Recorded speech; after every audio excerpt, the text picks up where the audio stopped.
radical Islamic jihad theory. There is something in the list of punishable crimes in Islamic law books called baghi, and another thing called Hiraba. These are the two categories that are used. And the reason why these categories, which means violent extremists, are used is that such movements have periodically emerged in the Islamic world, and from an embarrassingly early time. Even in the time of the companions of the Prophet, there were movements called Kharijite movements. Kharijites, usually tribesmen of a particular literalist, puritanical orientation, usually from Central Arabia, were movements that refused to accept the slightest concession or worldliness on the part of rulers, and would take up arms to depose rulers who they considered to be apostates. And these movements were really a menace for the first century or so of Islamic history, until eventually, like many sort of extreme movements, they fell apart as a result of infighting. But the name of Kharijism still lives on, and you find mainstream Muslim scholars now referring to movements like Al-Qaeda as Kharijite. The terminology still exists. And as a result of that, Islamic law has to formulate not just its rules about who you can and can't attack externally, but also has to deal with the conceptually much more difficult question of what sort of Muslims internally you actually have to take on. These two terms, baghi and hiraba, baghi normally categorized as a religiously based rebellion against lawful authority.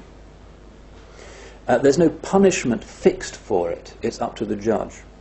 But generally, if such people repented and clearly were sincere in their repentance and laid down their arms, then an amnesty could be applied, particularly if, even though they've been advocating what we might call terrorism, but don't actually do it, and then it becomes clear that they have renounced that opinion, and then they are generally subject to an amnesty in Islamic law. The other category, Hiraba, is a more fearsome category. It's a severe form of insurrection that is not just a potential or actual military challenge to a ruler's army, but involves attacks on civilians.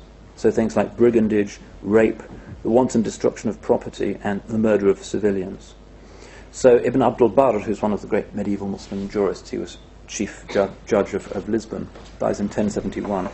Anyone who disturbs free passage in the streets and renders them unsafe to travel, striving to spread corruption in the land by taking money, killing people, or violating what God has made it unlawful to violate, is guilty of hiraba, whether he be a Muslim or non-Muslim, free or slave, and whether he actually realizes his goal or not.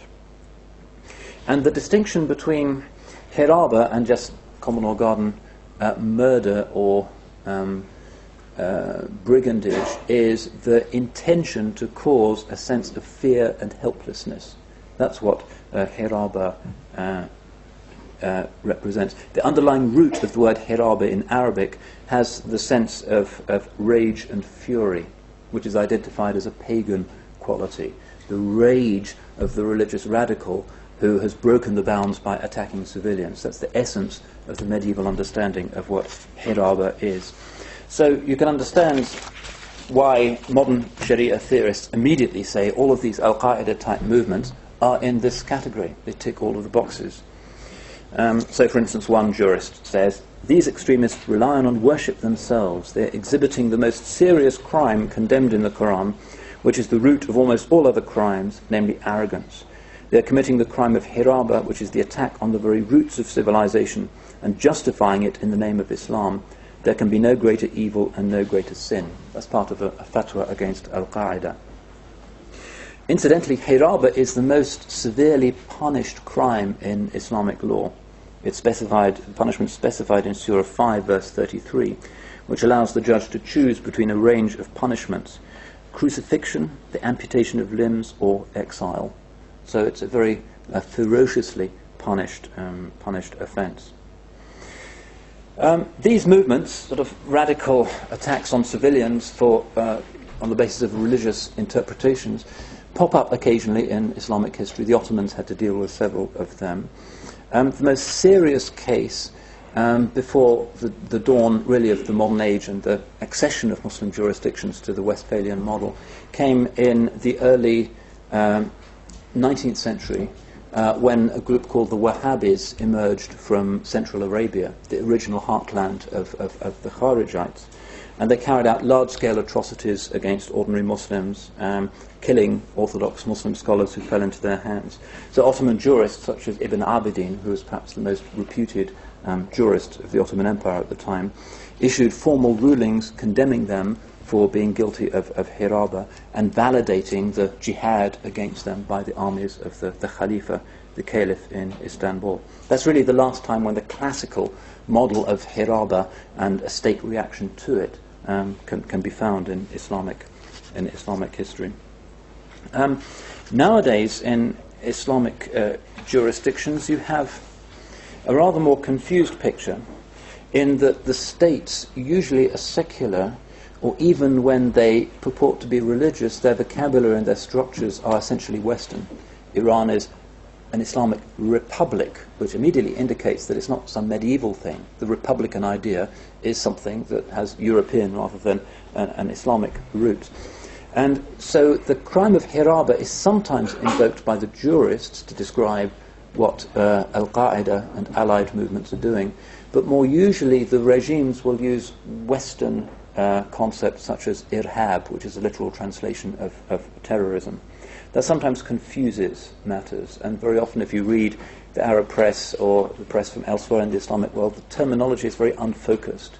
The debate over this generally in the Muslim world is not terribly sharp and is regarded as very confusing by traditional Sharia scholars who see a kind of strange anarchic mixture of Western categories and traditional Sharia categories, and the regimes throughout usually opportunistically manipulating the debate and advocating some form of moderate religion, not because the regimes themselves are practicing any kind of the religion in most cases, whether moderate or extreme, but supporting some sort of religion that isn't going to be causing trouble to the state. So that is the current state of play, somewhat chaotic, but by and large it's evident that the consensus of the jurists, where you can still find traditional representatives of the classical Sharia model, overwhelmingly the consensus is that the radical bin Laden type movements are cases of Hiraba, and the fatwa is very much in that direction. But sometimes you find also that there's talk about irhab, and Western terminology has crept in, which makes the debate seem a little bit vague and a little bit unfocused. But overwhelmingly, that is the position. It might well be asked why that is not generally known to the Western media, and I'm not sure I have a clear answer, except to say that your average Western journalist, when he goes to a Muslim country, will be there for a fairly short time before he's sent off to Venezuela or China or somewhere. Generally, he won't learn the local language. Generally, his understanding of what's happening locally will be mediated to him by people he meets in the bar of the Ramada Hotel. That's my experience of certainly how they gain information in places like Cairo. And generally, their knowledge of what the religious hierarchy is saying, or even the existence of the religious hierarchy and indigenous mainstream Muslim scholars, may not be on their screens. One of the great challenges for the Muslim world today is to explain to the outside world who speaks for Islam. We're in an age of religious illiteracy, and Muslims can't be too angry about this. They complain about Islamophobia, but most people in the West don't know much about Christianity, let alone Islam. That recent poll that showed that only 55% of people in Britain can name one of the four Gospels indicates how abjectly ignorant the country has become. So to grumble about why don't Westerners know who is the Mufti of Egypt is a little bit beside the point, I think. That's just how we are. But nonetheless, that doesn't exculpate Muslims who have to explain, I think, much more articulately and clearly than they have done in the past exactly what the scholarly consensus is. Because many in the West their hearts are hardening against the Muslim world and against Muslim minorities, and that's in nobody's interest. And if people can be calmed by the realization that, as is shown by the statistics that I